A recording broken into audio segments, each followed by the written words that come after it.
welcome.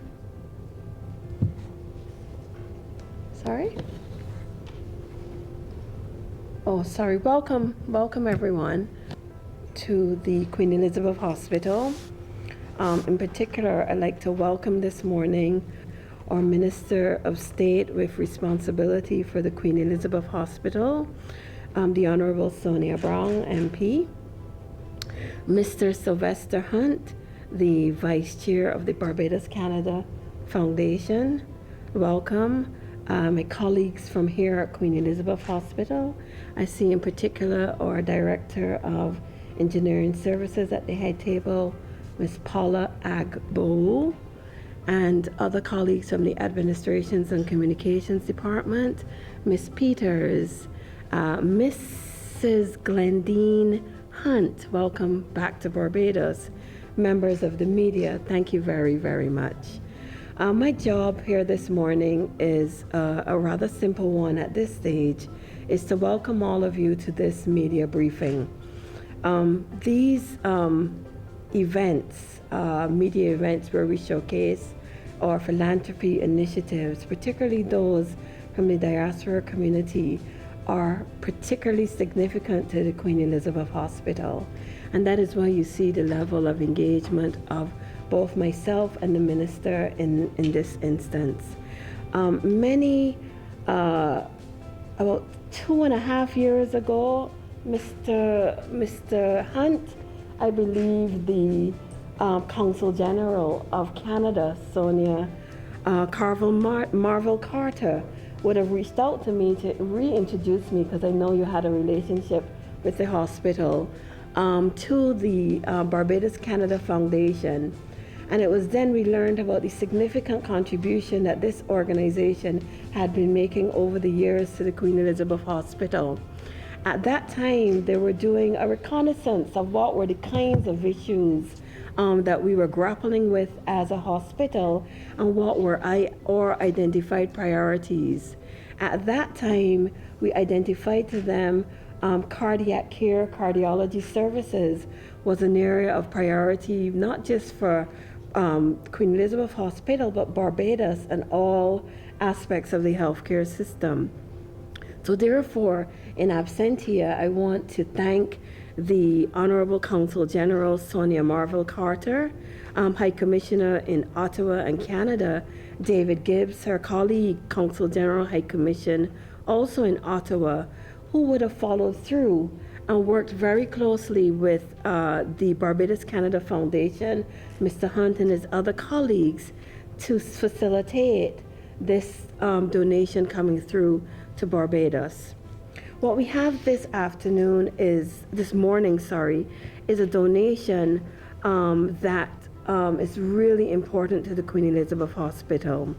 It consists of Pyramid Level 3 masks, 2,304 boxes containing 1,152 face masks, which were donated by a Canadian organization, Global Medic, the David McAntony Foundation, and the freight would have been paid by the Barbados Canada Foundation, who would have leveraged this Canadian enterprise.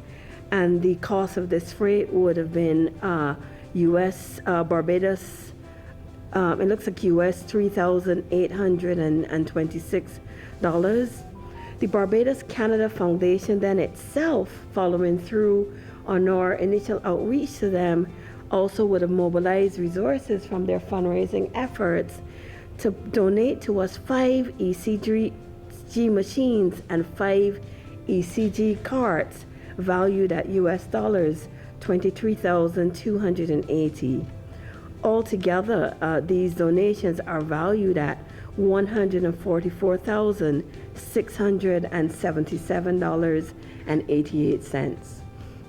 Now, our minister will speak more about cardiology and cardiology programming, but I take this opportunity on behalf of a very grateful Queen Elizabeth Hospital and grateful nation for the continued efforts of our diaspora, particularly in Canada, and in this instance, for listening to our pleas for assistance.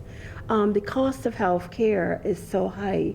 You see the government having to leverage taxation and other measures.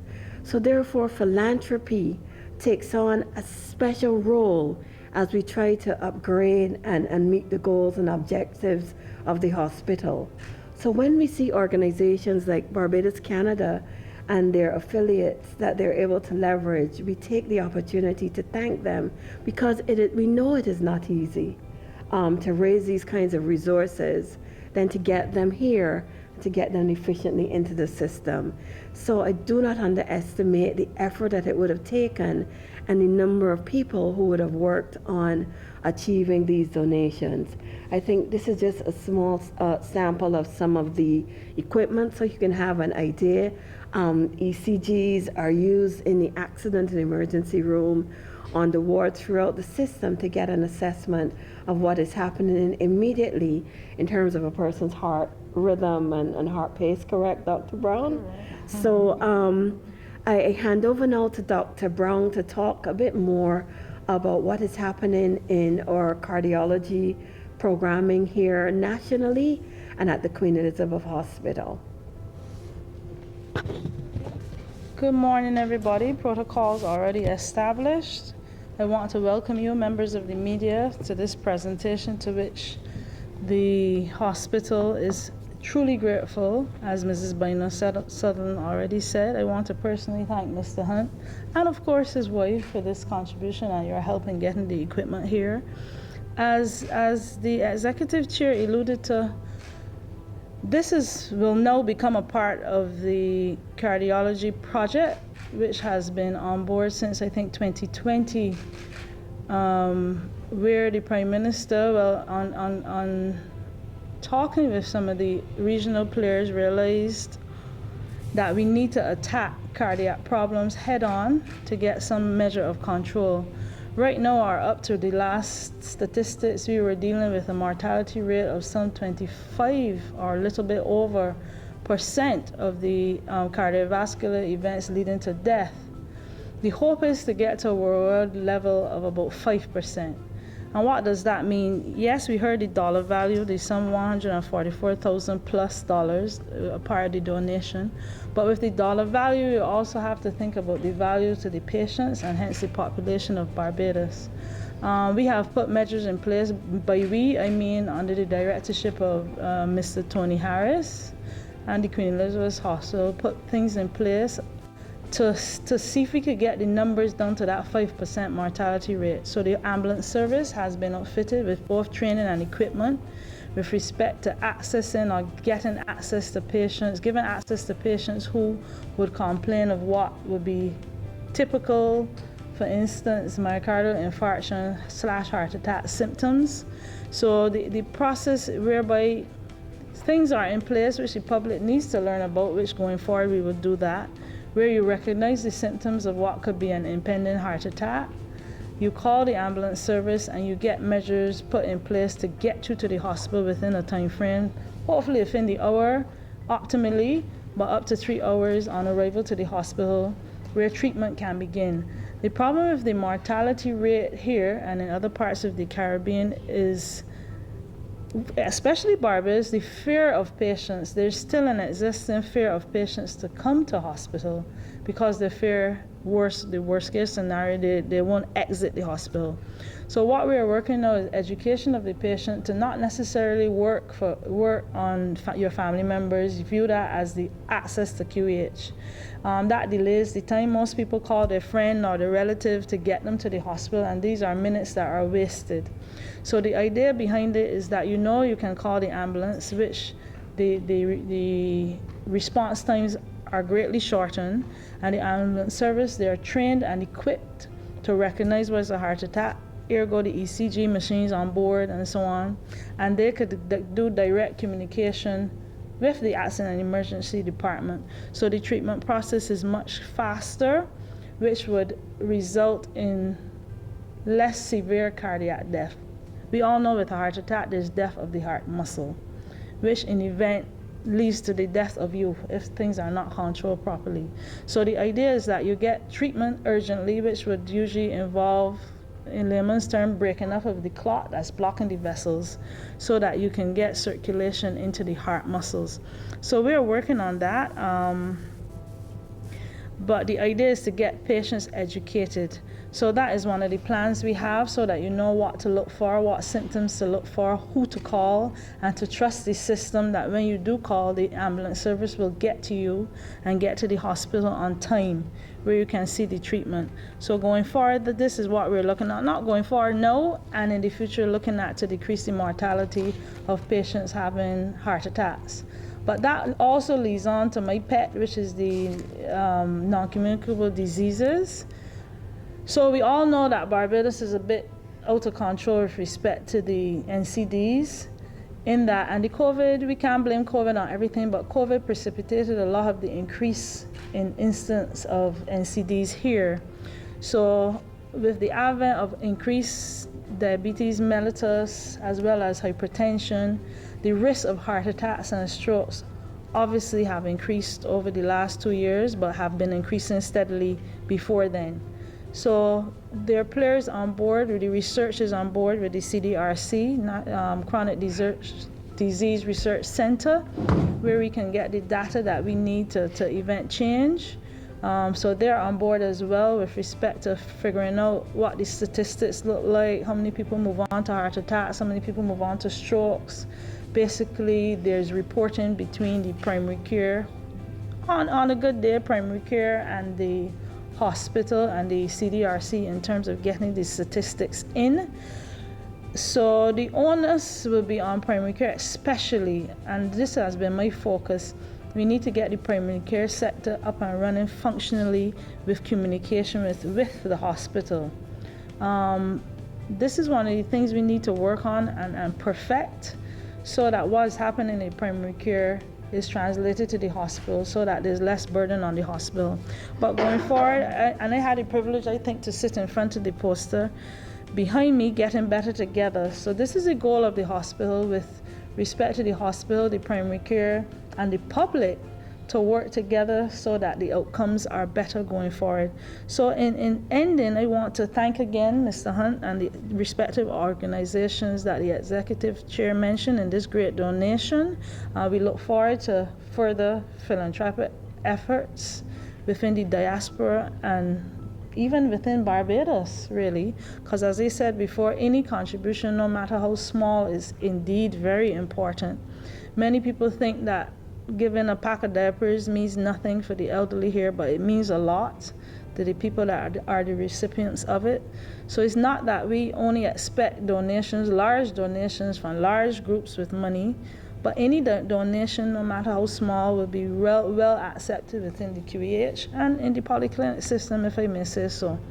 So in ending, a sincere thank you, and I hope we carry on to go forward and making the efforts better. Thank you.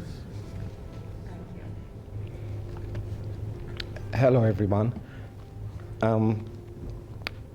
Let me start off by saying that I am delighted to be here to officially present this equipment to QEH on behalf of Barbados Canada Foundation, its officers, members, and donors.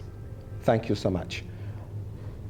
I should mention that my association with QEH, no one here knows this, but I actually worked in the lab here at QEH for just under a year, shortly after finishing my sixth form studies. Okay. So I do have a connection.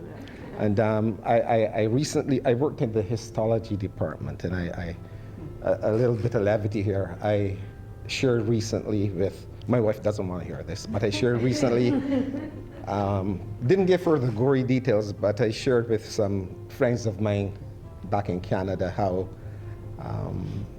we had to rotate on a weekly basis, accompanying the pathologists on postmortems.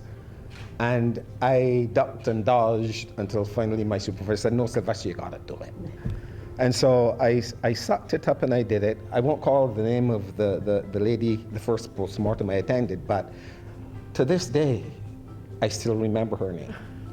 I mean, it was traumatic. But yeah, so her name has stayed with me. So real quickly, I mentioned to Paula, Director of Engineering Services, that I'm actually presenting the vote of thanks on the fundraising event, the single focused fundraising event that Barbados Canada Foundation holds in support of purchasing equipment for the QEH. The event is this Saturday. It's called Bring on the Spring, 4 until 7 p.m. Anyone present in the room or who will see this recording or live presentation, I encourage you to go to barbadoscanadafoundation.com and you'll see details of the event there. There's no geographical barrier to donating, so I encourage all of you who are able to do so to donate, because it's for a worthwhile cause. Barbados Canada Foundation is made up of a voluntary board. So everyone who's on the board, anyone who participates in the work we do as a board, they're all non-paid volunteers. So rest assured that whatever you donate goes to the bottom line. And specifically, if I want to speak about Saturday's event, the full amount of your donation will go towards our goal for next year, which is 40,000 Canadian dollars to purchase a piccolo machine, which is a blood chemistry analyzer. Okay, so that's what we're working towards. Further, I want to mention that the situation Barbados finds itself in with respect to the cost of healthcare is not unique to Barbados. As a matter of fact, it's true in Canada, probably more so in the US because of the different approach to funding healthcare in the US compared to Canada. In Canada, healthcare is largely funded through taxpayer dollars. In the US, it's primarily healthcare insurance, which people procure through employers and more recently through the Affordable Care Act. And so as Canadians, we don't feel the pinch of healthcare. In other words, if we have an ailment, we go to our family physician, we go to emergency without fear of a huge bill arriving on our doorstep. Okay, so that makes a huge difference. Having said that, the budgets of the Canadian provinces are under a lot of pressure because as our population ages, and as a matter of fact, what's known as the baby boom population, which are those people born between 1946 and 1964, I believe, it's the single largest cohort in history. And so people within the age bracket of 58 to 76, these are the people who are now most in need of healthcare services. And so it's putting a lot of pressure on the budgets of different countries. And so from my perspective and the perspective of BCF, whatever we can do to help the Queen Elizabeth Hospital upgrade its equipment, I think it's important that we do.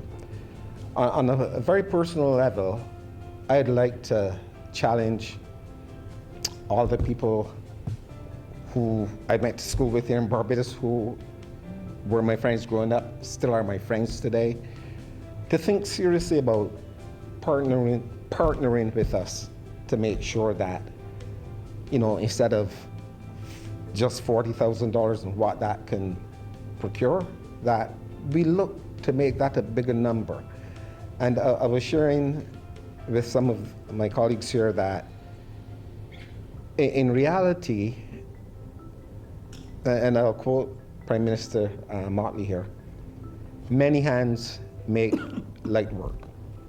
And so as I was putting together the vote of thanks for Saturday's event, I'm challenging people, and I'm challenging everyone who's hearing this now, to think about what each of us as an individual could do. And I broke it down like this. So for $9 Canadian, I was dealing in Canadian dollars. So for $9 Canadian a month, if 1,000 of the approximately 38,000 Barbadians living in Canada, for $9 a month, if only 1,000, less than 3% of Barbadians living in Canada could save and donate $9 a month, that number alone, that 1,000 people would turn into 100,000 Canadian dollars. Think about what 100,000 Canadian dollars could do. Furthermore, there are more than 38,000 Barbadians living in the UK and in the US and in Barbados.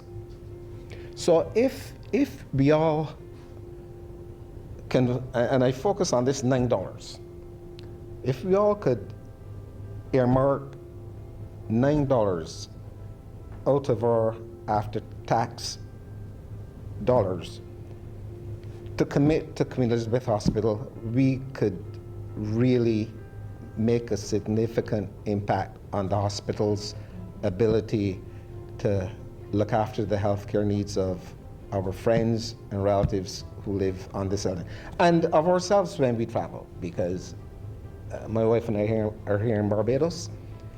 If we have a healthcare event, guess where we'll end up?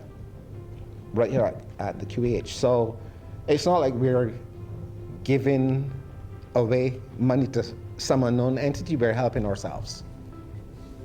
I think that's all I want to say at this point in time, but I feel very strongly about giving back. I think it's important to do so because none of us, whatever station we reach in life, we didn't do it on our own. It's through collective effort, and so I'm appealing to all of us to put in that collective effort to help ourselves. Thank you. Good morning, everybody. With all the protocols having been established, I just want to say, first of all, thank you again to Barbados Canada Foundation for all of the continued work that they've been doing in donating to the hospital. This has not been a one-off donation. They have been one of our consistent partners. They've been with us for quite some years now, but as Barbados Canada Foundation over the last 3 years or so. It is foundations like these and organizations like these that we want to encourage to help us with our program for capitalization or recapitalization of the hospital. The Queen Elizabeth Hospital is a large entity, and we do go through quite a bit of equipment. And as the needs of our population increase, as we have an aging population and a sicker population, the equipment needs also increase. Over time, we've found that there are needs for additional diagnostic equipment, which is what our ECG machines are, as well as additional monitoring equipment, and just needs across the entire board for all types of equipment. What you will also find is that equipment and technology has been increasing at such a rapid rate that the equipment becomes obsolete or at end of life much sooner than it used to in years gone by. So we find that the average age of a lot of pieces of equipment might be between 5 to 7 years, 7 to 10 years, and therefore you might wonder what is happening with all of this equipment. Well, we have equipment that needs to be replaced on a continuous basis. Currently, we have in our database just under 17,000 pieces of equipment that we track, of which 6,900 or so are biomedical pieces of equipment. The biomedical pieces of equipment are the equipment that are directly on the wards and that are directly used on our patients on a day-to-day basis. And so those are the pieces of equipment that we track. So if you can imagine that quantity of equipment and us having to replenish that and keep that up to date on a regular basis, it is quite a lot. And the cost of medical equipment is quite costly. We are trying to do a recapitalization program, and we're looking at a 5-year program. Our ministers are looking at a 5-year recapitalization program. And based on the equipment needs that we currently have and the new equipment, equipment that we would like to purchase, we are looking in the region of $110 million over the next 5 years.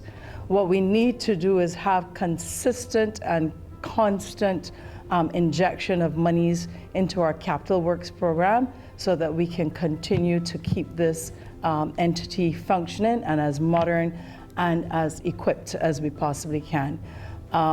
If we capitalize our hospital on a consistent and regular basis, we then know that we can have the reliability that we have equipment that will service our patients on a day-to-day basis.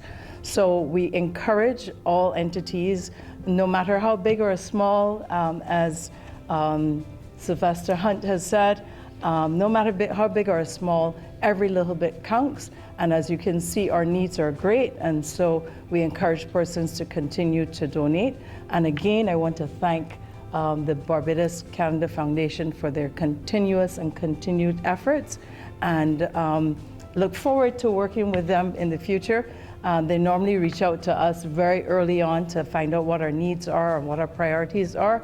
And they usually say, okay, this is where we want to help. And already they've earmarked what they're going to be doing for the next donation. So that's it that we want to say for the time being. Thank you. Yeah, I think we use it across. We use them in the accident and emergency. There are many wards, even in the pediatrics. We're going to actually need one in our high dependency unit shortly. 2 of them we will put in our cardiac unit, and the other 2 in our cardiac suite, and 1 in our high dependency unit. So they'll be used on critical patients, basically for critical care monitoring. Okay. Thank you very much.